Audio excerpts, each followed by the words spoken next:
Welcome to the Digication Scholars Conversation Series. I'm your host, Jeff Yan.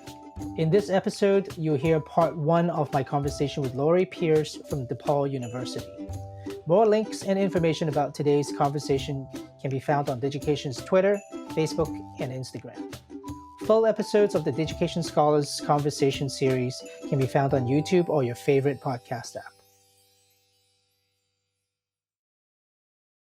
Okay, well, welcome, Lori Pierce. It is Hey. so great to meet you, even though it is all virtual these days. But I have been hearing so much about you, and I don't know if you knew this, but I have come across two of your students' work, hmm and they both graduated, I believe, last Right. year. Yeah. Um, Jack McNeil and Michaela Clark. hmm And I came across their portfolios actually. Just hmm I was just literally browsing, looking for, yeah, I don't know what it was. It might have been social media or something. And I came across their portfolios, and I was so fascinated by it. The topic was. We can talk more about the topic in a minute. Yeah. The topic was so great, and I ended up just reaching out to them. I almost never do this, but I just reached out to them, Yeah. and I emailed and I said, "I'm Jeff. You don't know me. I saw your portfolio, and I'm fascinated by it. Congratulations!" And I also said, "Hey, if you'd ever want to chat about this, I'd love to learn more about your experience." Oh, good. Good. And they both contacted me back Oh, good. and provided some of the most inspiring conversations that I've had. And and during those conversations, both of them had said such good things about, oh well, you should see what my professor is doing in her class. And I Oh, said, you who is picked this the right two professor? students. You picked the Yeah, right. oh, is that right? So I said, who is this professor? And they said it's Laurie Pierce. And I reached out to actually my contact at DePaul University, hmm where you teach, and Sarah Brown, whom I've hmm worked with for many years, and uh, and I told her that I had this amazing experience with these two graduates from DePaul, and she said, "Oh, you gotta meet Laurie." And so there we go again. And so I thought, we've got to get you on this. And so here's the sort of the context to how this came to be. And welcome to the Digication Scholars Conversations. Thank you. You picked the right two students to talk to. I'm not sure everybody would have had that same response, but we'll see. Well, from what I learned from them, I thought it was really, fascinating. Um, we can talk about lots of things, but one of the first things in my mind hmm was uh, uh, was that for both of them, in their program, they both have to do a capstone project, Right. and that's where they took your class. Am I hmm right? Yeah. You want to tell us a little bit about that program, just as an intro to what you teach and what the program is about, and maybe talk about this idea of the capstone project? Yeah.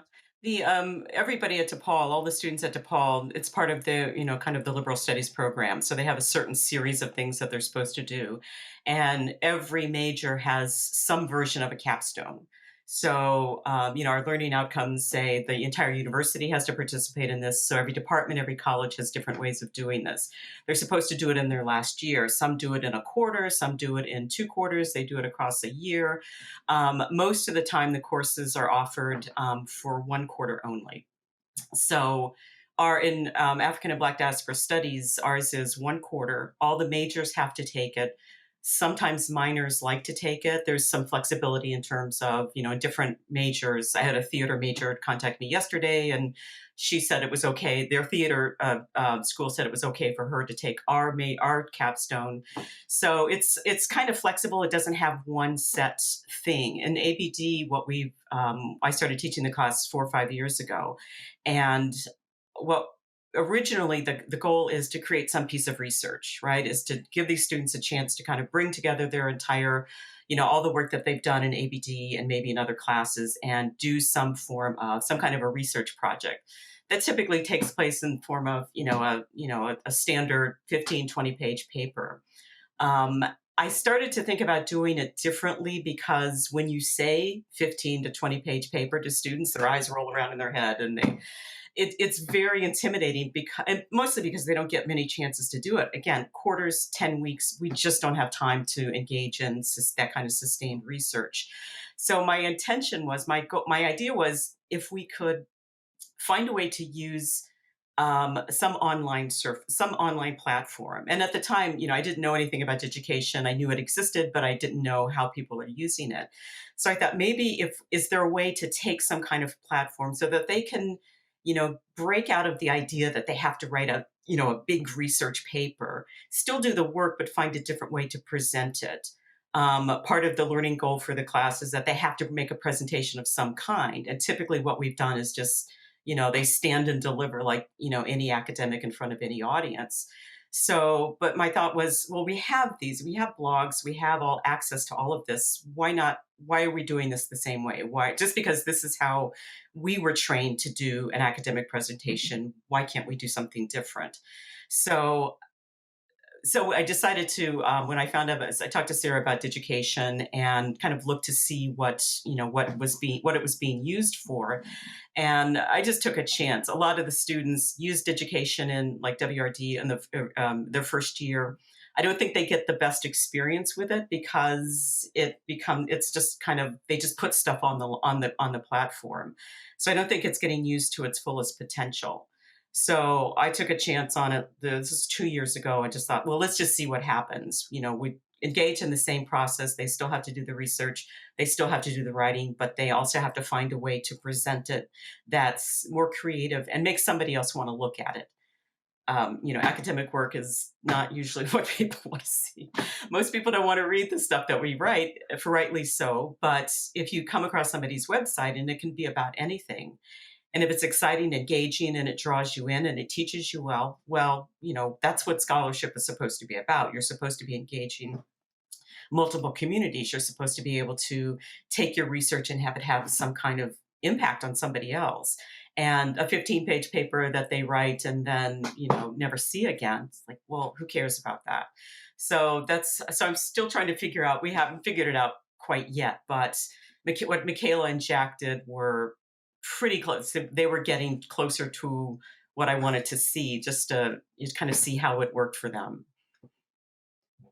Well, there are a couple of things that you said that almost was chilling for me because, and you know why? Because I think it was Jack who told me exactly that this is so much better than a 15-page paper, and Okay, he good. probably wrote 15-page anyway. Oh, he probably wrote way more than Yeah, that. Jack's right. I had to keep So reining him in. It's like, "Stop writing, Jack." so it's kind of amazing because I mean, you set out to do that. I get what you mean by not necessarily every student will. Maybe I did find, luckily found some of your star students here, Mhm, but maybe not everyone would have put in that level of effort. mhm. Um, but it worked. Your your intention actually worked, and the other part of your intention that worked is that someone does look at it. I did. Yeah, That's how I found it. it's just out there, right? And Right. anybody can find it, Yeah. so That's fascinating. That's amazing. And I must say that uh, as as someone who's been working with education for a long time, and uh, it is really gratifying to see someone having this kind of insight and using it to this kind of degree, and then seeing these results. Uh, I I was I was when I was talking to them, they told me about this capstone project. Both of them did. Really fascinated by the whole concept of the capstone project. It's something that I believe in deeply, and I mhm, think we've seen a lot of schools when they do it well, it's very successful. mhm. And there's a part of the pedagogy that I just love, and I want to maybe get your take on this. One thing that I think it was Michaela who told me was, um, by the time, because I noticed that both of them they're completely different topics. Michaela was, researching on, I believe it was urban African art, Yeah. and Jack was doing black prosecutors Hmm. in Illinois. Hmm. Uh, it's this may not have been the same class altogether if in Yeah. a traditional class, if you will, right? Right. And so, um, I want to explore that a little bit, because what they told me was, by the time they started the capstone project, they both felt like that, um, they already know a lot about some aspect of what they've studied in the Hmm. last several years, Yeah. and so it's really a time where they can dive into some areas of focus deeply and work on that. Yeah. And that's not an opportunity that all undergraduate students get to have in Right. other schools. Yeah. So, um, you said that this is, all over, for all of DePaul. Yeah. That's Well, fascinating. everybody You want does to the talk a little bit capstone. about that? Yeah, it functions differently for everybody, and I think, um, I wouldn't say for sure, but I don't think most programs have them do this kind of a research project. I think the way the learning outcome is, they're supposed to be, we regularly violate our learning outcomes, I'll be honest. But it's supposed to be something that helps them to kind of reflect on their experience and then think about how they're going to, use this in the world. So, or into their career. So sometimes, it's just, a seminar, people sitting around. I don't really know how other people do it. To me, it seemed like a waste not to give students the opportunity to just do whatever they wanted to do. It's only 10 weeks. There's only so much trouble they can get into. No, okay, there's only so much trouble they can get into.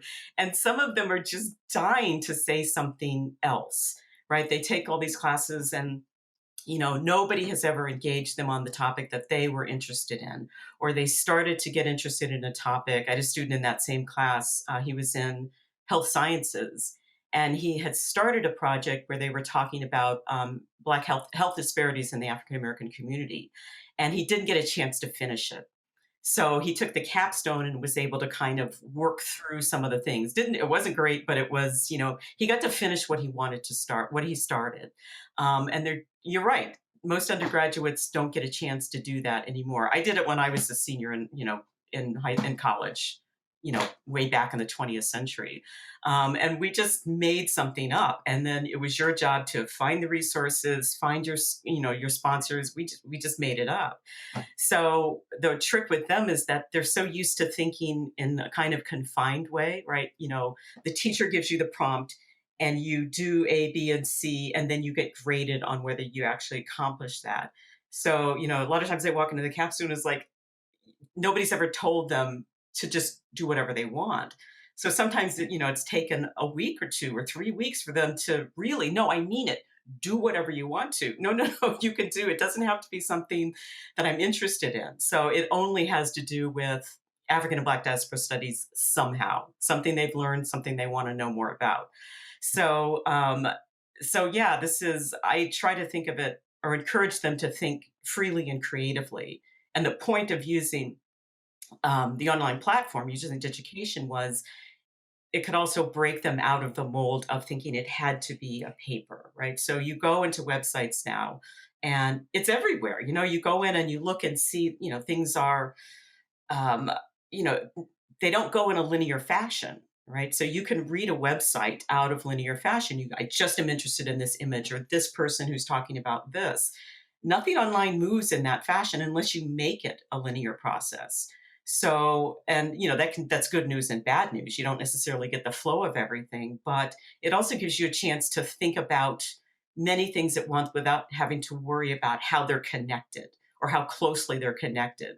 So if you're writing a paper and you go off on a tangent, it's like, this is really fascinating, but I can't explore it because it doesn't fit my thesis. And with this, it's like, okay, just put it in a different box. right? You just put it under a different tab, stuff I was interested in but didn't get a chance to talk about. And because, you're free to do that. There's absolutely no reason why you can't do that because, I'm not grading what you did or didn't. I'm not grading what you didn't accomplish. I'm grading, how far you were able to explore whatever it was that you did. Sometimes it's a mess. It's like, oh my God, you got interested in way too much stuff.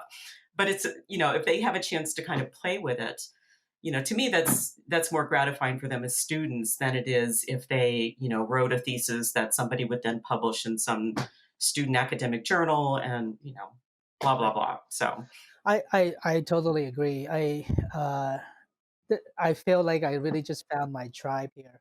I I have some of one of the early visions of Digication was based on some of the experience that um, I had when I was teaching and also being a student at an art and design school Mhm. at Rhode Island School of Design, Right, right. and and this whole idea of having students do their own projects was sort of built in for us, sort Right. of day one, because that's all we can do. Yeah, yeah. And there, I had a fascinating conversation with uh, the president of the college a couple years ago, and they actually it was based on a book that they actually ended up writing as a faculty and a school, Yeah. and it was about um, critical making, which is sort of almost like um, uh, a, a reaction to everyone talking about critical thinking so much, but Uh-huh. that in their world, critical making includes able to ask questions as well as answering them. And I do think a lot of the times in a lot of perhaps more restrictive courses, it's a lot about we ask the questions, you get to do the answers. And if you can do the answers, all is good. Yeah. But And you gotta get the right really, answer. Don't get the right, wrong right, right, answer. right, right. But asking the question is just as fascinating. I mean, looking at the work from Jack and Michaela, I mean, Mhm. it's beautiful. Yeah.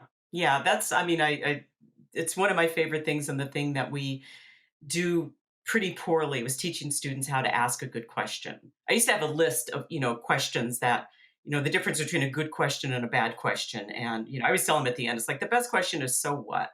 It's like, how do you get all the way to the end of this? And so what? Tell me why that matters.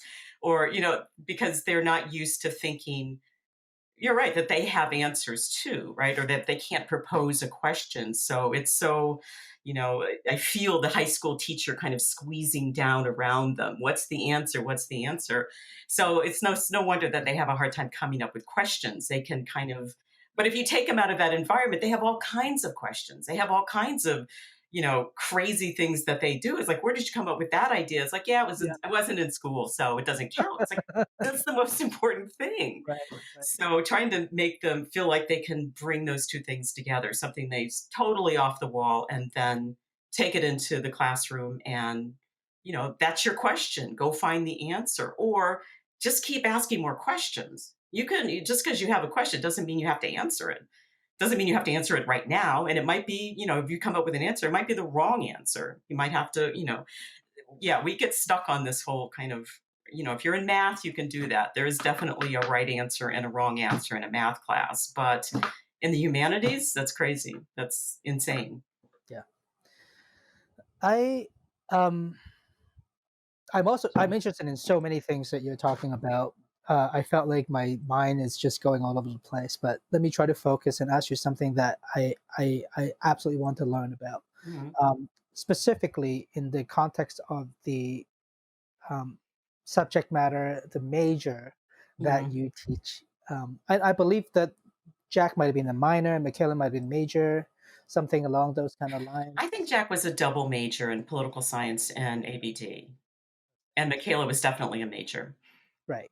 So, um, I mean, there is no escaping in especially 2020. I mean, for a lot of people in 2020, after the George Floyd's death, uh, a lot of the issues of Black lives, and of course, ABD related sort of studies, Mhm. um, have come to the forefront. Um, and frankly, that's Welcome, actually, everybody, welcome. yeah, that's actually how I found out about the work. Oh, okay. Okay, good. Um, and so I wanted to just get your take on when you say welcome, everybody. How, tell me more. It must be a really interesting time for you. 2020 is a wake-up call for everybody who hasn't been paying attention. I mean, this is our country, right? So this has not been happening. This has been happening, 16, 19. So, and I wish I was exaggerating, but I'm not really exaggerating to be talking about the kind of waves of violence. Sometimes they're higher, sometimes they're lower, sometimes they're higher, sometimes they're lower. So the fact that now we're, seeing this, the only difference is video. The only difference is that you can take a picture of the violence now, and that everybody has to confront the violence now. This has never not been happening. So I coincidentally just happened to have been, well, spent the last Michaela is actually, I just made me think of this. She's now working for the Equal Justice Initiative in Montgomery. And I was working on a academic journal asked me to write a review of the museum and the memorial. So, and if you've never been down there, forget the fact that it's in Montgomery, Alabama, and go. It is, forget the African American Museum in Washington, D.C. Go to see the Equal Justice Initiative. It's 2 hours from Atlanta, so you don't have to stay in Alabama if you don't want to. But it was, I mean, I know this history. I'm not, any stranger to the history of lynching, but it was unbelievable how much just the argument that the museum makes about the connections between slavery, mass incarceration, kidnapping. I mean, the museum does a really good job of kind of pulling these things together. So, 2020 isn't a surprise unless you didn't know about slavery, right? So if you knew that, then you can see the connections all the way through. So there's no reason not to know it, except just not wanting to know it. So, it's I say, kind of cynically, it's like, welcome, right? Now everybody's kind of catching on, but this happens over and over and over again. So, I'm a historian, so yes, cycles again and again and again. So far, last year, between the pandemic and all of this, the George Floyd stuff, it got really crazy really fast. So it's kind of hard to see how things are shaking out for students. The students who come in, I teach, most of my classes have race in the title somewhere because, that's kind of where I got fascinated.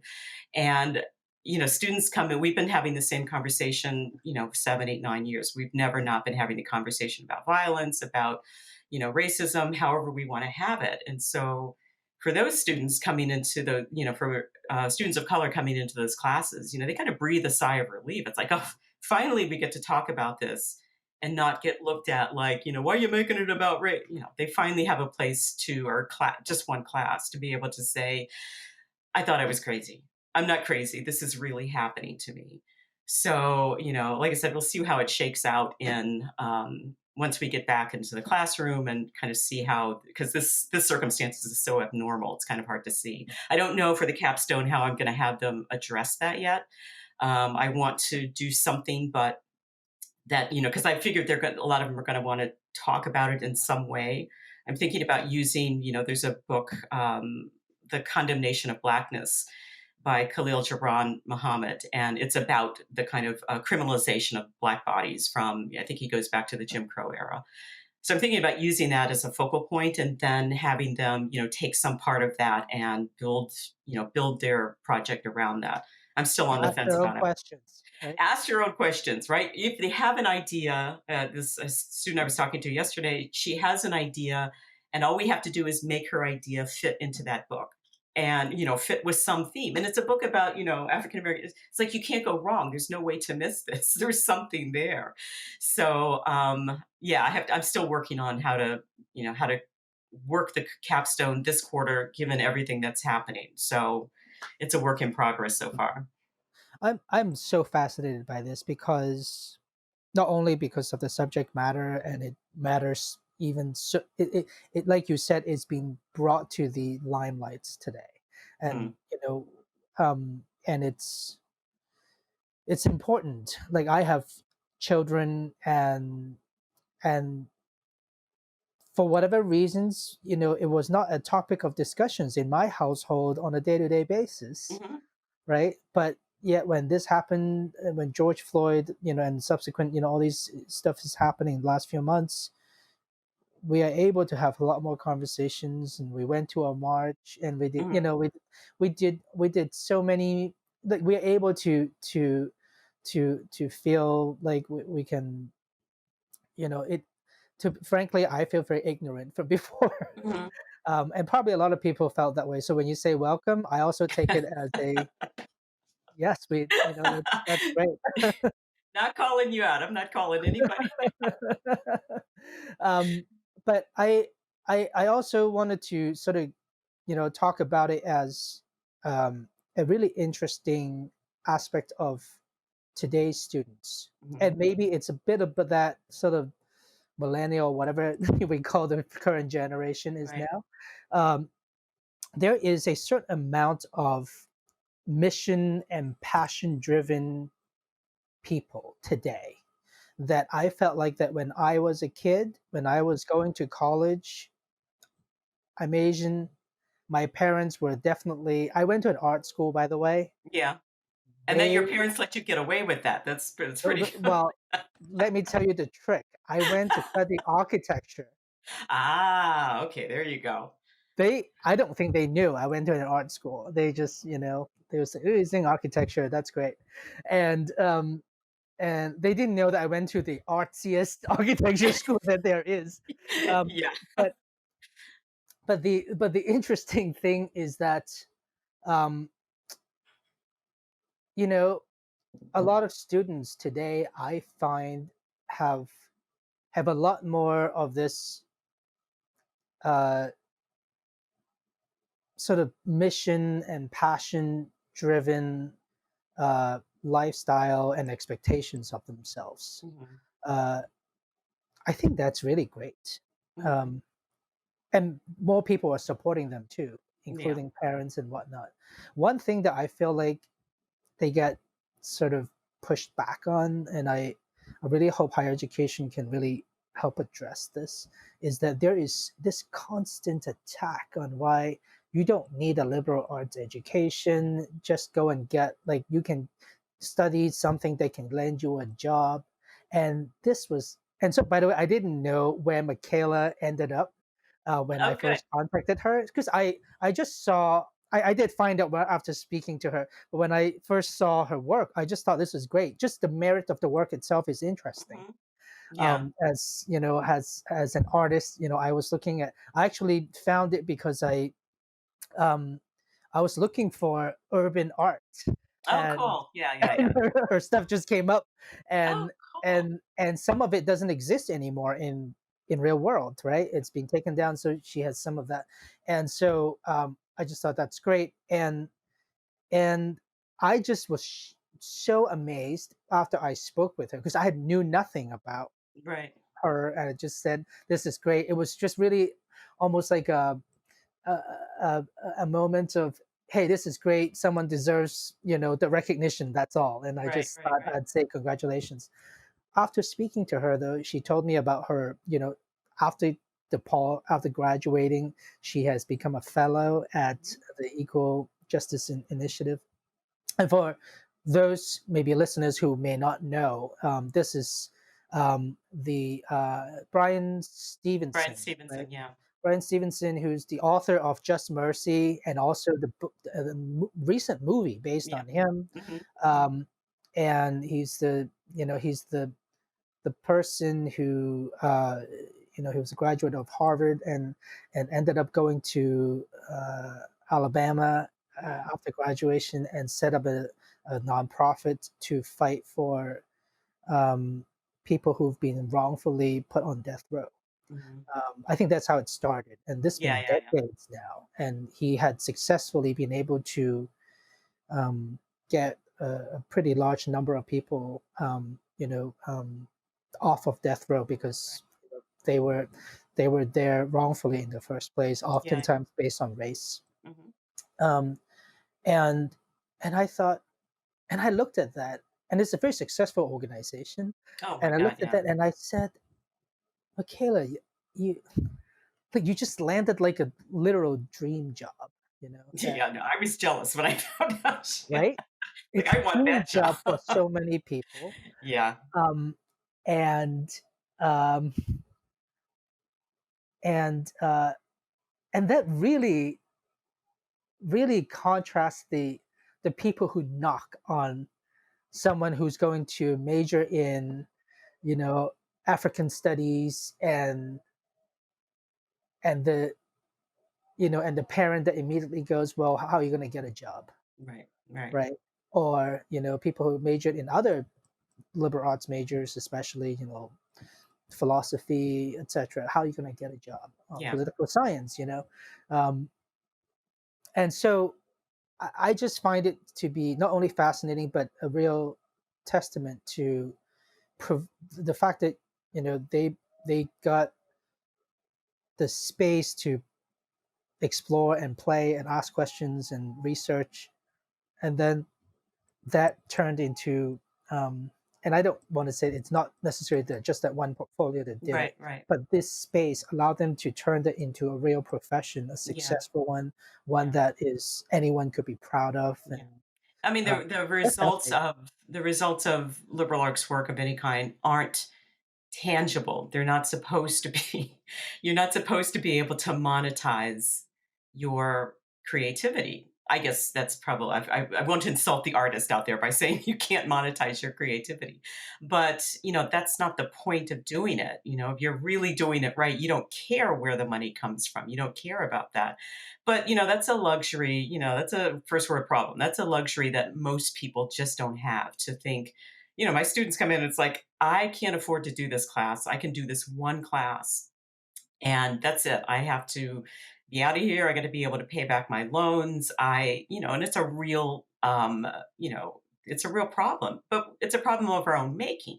We're the ones who, the last 20 or 30 or 40 or 50 years have been telling students that the only thing that they need to do is go to Harvard or Yale or RISD or Berkeley or whatever and get the job that gets them in finance. And I mean, we're the ones who reinforce that idea. So once it's baked into the system, so they're, in high school, the competition is to get into, the top 10 colleges. Once they get there, the competition is either to get into grad school or get that one big job. So there aren't many spaces where they get told, don't think about that. And even if you do tell them that, it's like, you're crazy. Of course I'm thinking about how I'm, whether this grade is going to have this, impact on me later. Of course they are.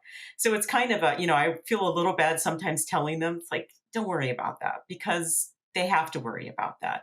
So, are there places, to create just a little bit of space for them to say, okay, look, this class is all you have to do is pass this class. I'll give everybody an A if we just relax and go crazy here. I mean, I don't say that because that's malpractice Yeah. if you say that.